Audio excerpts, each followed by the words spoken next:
Good afternoon, everybody. My name is Marie du Chastel. I'm the artistic director of a non-profit association called KIKK, and I'm here with my colleague Fanny. I will let her present herself, and we are live from Namur in Belgium to present you our creative ecosystem. So, Fanny, the floor is yours. Hello, I'm Fanny. So I am the Media Lab manager at the KIKK, and I'm working in a creative hub in Namur. Thank you, Fanny. So the idea of this talk today is to explain a bit our ecosystem and the way we manage to collide art, science, technology, and entrepreneurship through a non-profit organization that is called KIKK.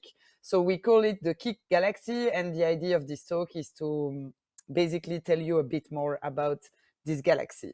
So first of all, I'm going to tell you the story of this galaxy. So we are a team of 17 people that is basically active on 4 main projects. First, KIKK Festival, which is a yearly festival taking place in Namur. Then TRAKK, the creative hub and fab lab of the city of Namur. Then an artistic production and distribution platform, and the last project that is opening this week, actually, which is called Le Pavillon. So we will dive a bit into those different projects to explain how they relate to each other and tell you the story about those projects. So it all started in 2011 in the city of Namur. So Namur is a small city located 1 hour away from Brussels in Belgium. And as you can tell by my accent, it's located in the French-speaking part of Belgium. So we are speaking 3 languages in the country, and the entire south part of the country is French-speaking. It's a relatively small city, so the city center is 10,000 inhabitants, and the suburbs are 100,000 inhabitants. And so it all started in 2011 when 2 entrepreneurs, Gilles and Gaetan, decided to fund a festival exploring cultural and creative cultures in Namur. They were both running successful businesses in Namur. One was running a digital agency called Dog Studio. Maybe you've heard about it because it became quite famous after 2011, and now it has offices throughout the world. And the other one has a creative studio called Superbe.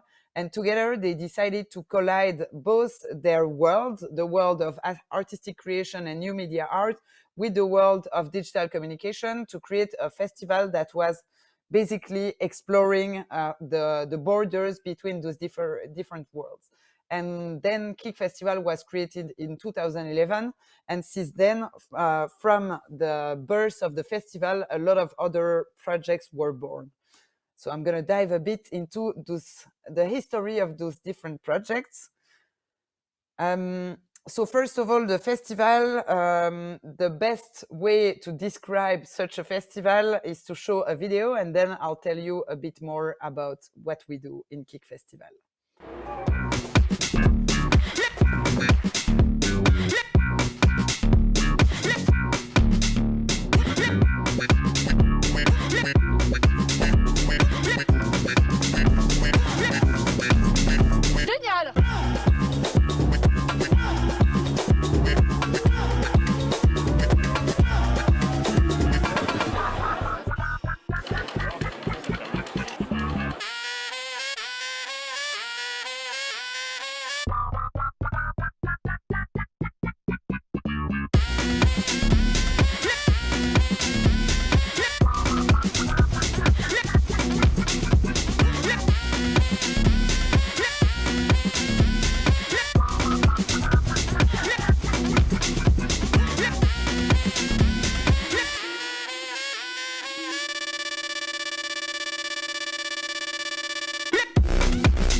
So basically, the festival is a festival exploring the crossovers between art, science, technology, and society. It was born in 2011 and it started as a small festival, so exploring digital cultures. We were interested in how the development of new technologies were creating new forms of cultures, and we decided to look into the creative use of those new technologies. And since then, it became the kind of follow-up of the festival and the core topic of the festival that's been analyzed and explored throughout the years. And we started in 2011 with quite a small festival with only 500 people, mostly national people. And over the years, we started adding a lot more elements to the program, and it started growing. It's a festival that changes its identity every year because there is a topic that is explored, a new topic that is explored every year. Last year, with the last edition of the festival, we celebrated our 10 years anniversary edition, and we gathered 25,000 participants over 4 days. Those 25,000 participants are spread over a range of conferences. So we have 4 different conference rooms that are running at the same time, in which we invite designers, web designers, creative agencies, digital agencies, artists in new media art, scientists, also people working in the music industry, to basically talk about their creative use of new technologies. And we look at the new forms of cultures that are being created out of that. And we also have a range of conferences that are more critical thinking, exploring the impact of those technological development on society. So here are a few examples of some conferences we had last year. We had Lulu Joao, who is an activist and also a designer, who's activist for more diversity in design. So she pictures in all her design and work characters that are people of color or people, non-binary people. We also have people working, mixing fashion and technology, creating large-scale interactive installation, working with light, with sound. We also, yeah, I'm not going to dive too much into the range of people we have in the festival, but and next to the conference program, we also have the Creative Village, which is this large tent that you see on the images, in which there is a wide range of networking activity, but also the KIKK Market, which is an exhibition of hardware products that were all born from the maker culture. So they were born in Fab Lab or maker spaces. And basically, it's a space in which we invite companies and makers to show off their projects. It's called the market because they've all passed the prototyping stage, and they are all for sale as well in the market, made for testing for the people who come to the festival. So we have like microcontrollers, electronic music instruments, some augmented reality applications, and a lot more hardware projects. And next to that, as I was saying, a lot of networking activities and also educational activities such as workshops, masterclasses, and performances. I'm going to go later. Sorry, the slides are a bit slow to, to change. Next to that, we also have one big chunk of the festival, which is attracting a wider audience, because the part I just described was more directed towards professional working in creative, cultural and creative industries in relation to digital culture and technology. But we also have KIKK in Town, which is a sort of very large exhibition spread over 20 different locations around the city, in which, and quite often unusual locations such as churches, public gardens, schools, and public buildings, in which we show a lot of interactive installation, monumental artworks that are in dialogue with the spaces at the festival. And so over the years, this festival has grown a lot. And basically, we noticed that it was attracting a lot of international people. But after those 4 days, it was like the energy and the atmosphere and the projects that were generated throughout the festival were kind of dying, and all this energy was just there for a moment. And so we decided to create another project which had to have a meaningful impact on our territory and on our city. And that's when TRAKK was created. So TRAKK is the creative hub and fab lab of Namur. It was born in 2015. Sorry, I'm trying to get to the part of TRAKK in my slides. So the image you're seeing are the rest of the program of the festival. And so in 2015, we noticed that a lot of unexpected connections were made at the festival. That some scientists were meeting creative technologists, who were meeting entrepreneurs, and a lot of projects were born from those meetings at the festival, because we are mixing those different spheres in the festival. And so the idea was to create a physical location that would have exactly the same effect, but throughout the year.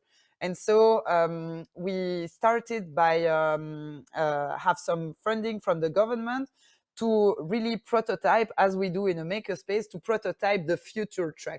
So we gathered some funding and some partners to start the adventure.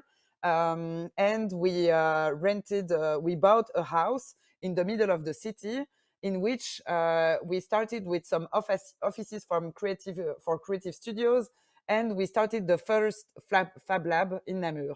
And then after several years, we managed to get some European funding to make TRAKK a much bigger building. So now TRAKK is 3,500 square meters. And it's a building with offices for companies, with a co-working, with a fab lab, and with many facilities, which purpose is to foster economic development in the city of Namur in the topic of cultural and creative industry. So the idea is that we gather different partners together around this project: the University of Namur, BEP, which is the Office for Economic Development, and us, KIKK, to join our forces together, to be able to provide a full ranges of service to push entrepreneurs, but also creative studios and freelancers to launch their businesses and stay in the city of Namur instead of going to the biggest main cities in Belgium. And so I'll let Fanny explain a bit more about TRAKK and its different facilities and the venue. Yes, so I propose to start with a small video, and then after I can continue about that.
So yes, as Mary said, it's really a huge spot with 3 different partners, which is actually proposing a super complete programmation. We have mainly digital communicators, architects, web designers, interactive productions, and there is like a lot of domains there. So it's like kind of super interesting to work there, and there is a super huge open space. With the co-working spot and stuff. So there's a lot of people coming there, and they are all from the sector of cultural and creative industries. So it's really a huge creative hub, and it's so interesting. And so as you can see in the picture, it's huge. We have the programmation with the conferences, which are proposed by the different partners. And as I told you, like, yeah, the different co-working spots. Here you can see on the picture that we have the Fab Lab, as Mary mentioned. It's one of our KIKK projects. The Fab Lab is really a spot to prototype, design, and you can also try the machine. The idea is really to learn how to use it, and maybe finding our next collaborator. So it's reserved for the entrepreneurs and artistic fields. So a lot of people are coming, and we are actually helping them to prototype their ideas. And we have 3D printers, CNC and laser cutting machines. We have a few success story in the TRAKK. So the first one is Ionic, is the world first e-paper digital art frame. It has been designed at the TRAKK with three different collaborators, ATLR 1.61 and King Size. So it's actually the first technology to have. It's kind of the Kindle e-reader, but it's like a hard frame, and it's like 1 year autonomy with one charge. So it's kind of revolutionary. Another success story that we have in the TRAKK. Yes, Marie. Marie would like to say something more. Could we add Marie to the slides, please? Oh no, okay. Yeah, I just wanted to add, thank you. So Ionic, it works a bit like the Netflix of the art world. So it's a digital frame with e-paper. It's called e-paper technology. It means that the screen is not shiny. And basically it's used to display black and white photographs, and you have access to, with your smartphone, to a library of black and white photographs. And so it really looks like a normal picture frame and not a screen, and that's what makes it innovative and interesting. But Fanny, as I see that we have only 12 minutes left, maybe it's good to dive into the creative technologies and immersive technologies we are developing Yes. at the Media Lab. Yes. So I was actually recruited a few months ago to create a media lab. It's like a new challenges for the KIKK, of course. And so they gave me an empty room of 30 meters square. It wasn't really empty, as you can see. It was like full of of stuff. And so it was in March, and until now I am starting like renovating it. I already have, as you can see, sunproof booth, and I added carpet, and acoustic correction will arrive after. So the idea is really like to dive in new technologies and immersive productions. So the public will be professional, and the idea is to search about sound design, binaural sound, AR, VR, and XR.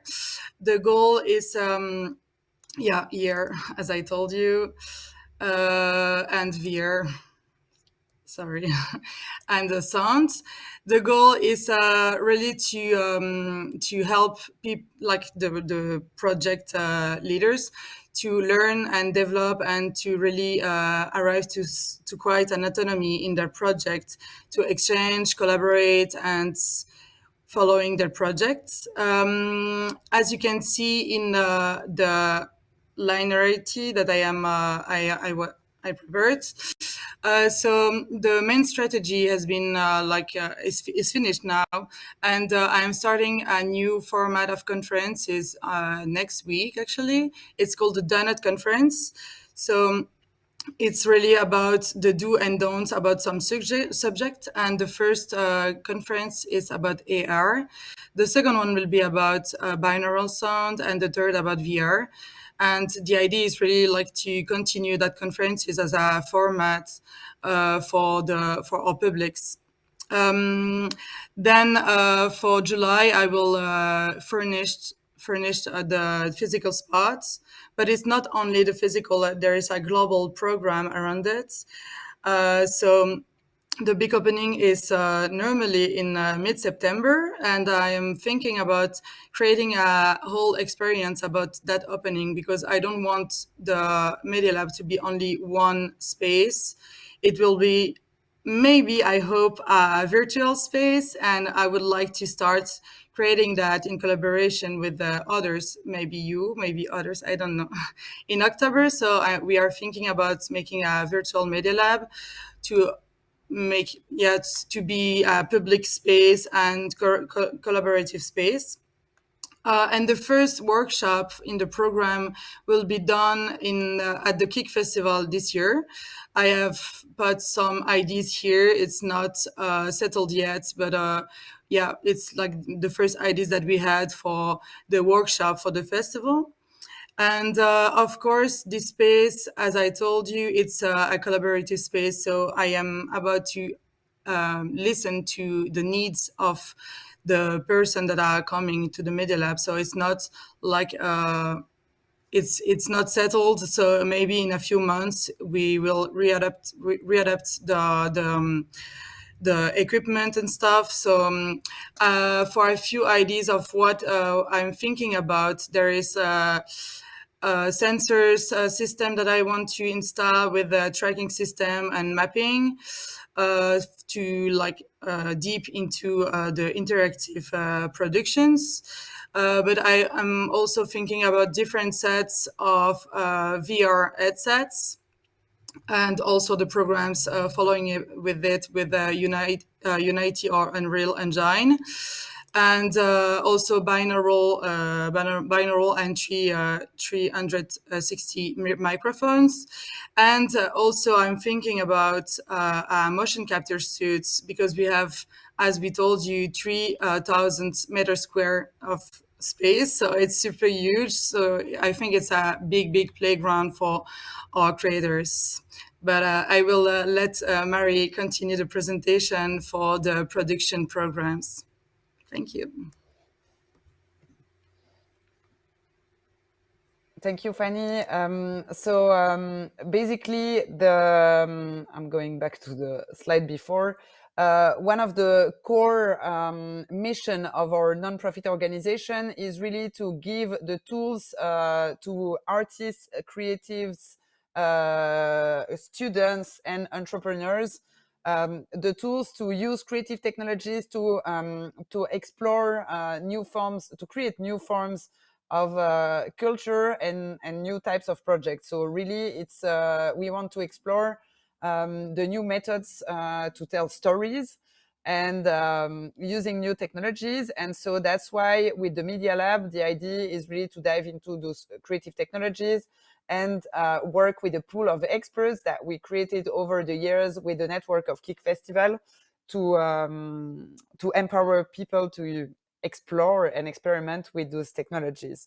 And next to that, we've launched a new project. Actually, we've been spending the past 3 weeks setting up the exhibition there. So Le Pavillon, which is a project which is directed towards a larger audience of families with kids. It's called Le Pavillon because it used to be the Belgian pavilion of the Milan World Exhibition in 2015. That's been bought by the city of Namur and reconstructed as it was before as a permanent location on top of the Citadel of Namur. So the Citadel is a fortress on top of a hill in Namur, which is the most visited touristic spot. So this is what the building looked like. And the city has asked us to be the manager of this space and do the program of this location. So Le Pavillon is located at the arrival of the cable car that connects the city center that you see at the background of this picture to the main building, Le Pavillon. It's an exhibition space which is exploring the same topics that are explored in our non-profit association in the KIKK Galaxy, the crossovers between art, science, technology, and society. And so we started with the first pop-up exhibition while the building was not yet finished last year, to test it and to prototype it, as we did with the TRAKK Creative Hub, with a show called Humans Machine, which was exploring the crossovers and relationship between us humans and machines. And it had two main topics: artificial intelligence and robotics. And so each exhibition is diving into those topics through artwork. So the idea is to basically we approach the subjects. So the subjects that we choose are the kind of subjects you could see in a science museum, but we don't approach them with a science perspective, but more with a sensitive, poetic, and experiential perspective. So the idea is to see the view of artists on those topics. So most of the projects you can see on the exhibition are art projects, but they enable us to basically question those topics and explain what are the issues related to those technological evolution to the audience. So along with the show Humans Machine, there is always the lab, and the lab is basically part of the exhibition that enables you to see concrete projects that are coming from companies and makers that are connected to the exhibition. And so the next one that will, so the topic of the last lab was augmented humans. And so we were how robotics and artificial intelligence were helping humans for care, for the medical sector, for also the sector of prosthetics. And the next show we will open at Le Pavillon this Friday is called Biotopia. And it's basically exploring our relationship, us humans, with non-human beings. So basically the world of the living. With several projects, of course, a lot of artistic installations, but also some science research projects, and also biodesign and biomimicry projects. So don't really have the time to dive into the different projects of the exhibition, but you can see some visuals of the type of projects we will show in this next show. And next to Le Pavillon, the last project I wanted to talk about, which is connected to the entire ecosystem, is our artistic production and distribution platform. So 6 years ago, we launched an artistic production and distribution platform. And so we organize, the idea is really to support artists financially, but also conceptually and technically in the production of their projects, because new media art are usually, those kind of projects are complicated. They involve multidisciplinary team. They also involve to be connected to the research world, to also experts in technological and digital innovation. And so we produce about from 10 to 15 different projects a year, but we do also organize artistic residencies. And those artists have access to the facilities we have in TRAKK, the Creative Hub and Fab Lab. And so it creates a really good atmosphere, because in the Fab Lab and in TRAKK, we have really this merge of different profiles and people coming from very different backgrounds, artists who are meeting entrepreneurs and makers, working on their prototype in the Fab Lab. Also meeting students who are coming to the Fab Lab and to our activities in TRAKK, which creates this kind of a crazy atmosphere that enables a lot of new types of innovative projects to be born in TRAKK and in the Creative Hub. So that was basically the a quick tour of our ecosystem. If you want to know more, don't hesitate to contact us. You have our contact details and the different websites of the project. And we hope that you'll all be able to join us, for some of you, at KIKK Festival at the end of this year from the 27th to the 30th of October. Thank you very much for listening. Bye bye. Thank you.